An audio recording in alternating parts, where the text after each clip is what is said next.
তো guys NST ভাই আমার স্ন্যাপিং দেখে যা বলে।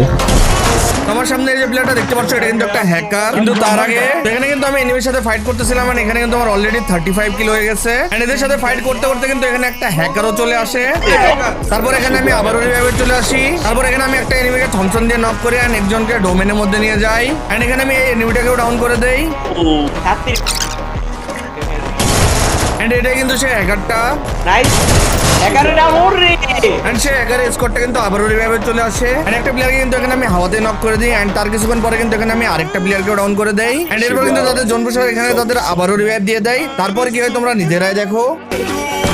ভাই একটা ওরে সেরা এটারও মার পারবে এটার মুভমেন্ট নাইস ওরে একারে মেরে দিছে ইয়ো এক্সটেন্ড ভাই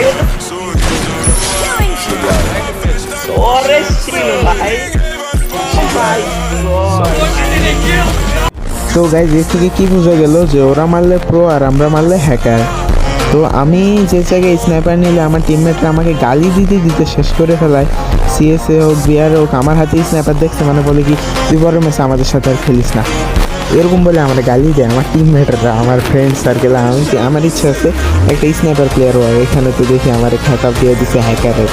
তাও আবার এমন কোনো প্লেয়ার না, মানে নর্মাল কোনো প্লেয়ার না, সোজা এনএসটি ভাই আমার হ্যাকারের খেতাব দিয়ে দিয়েছে ভাই।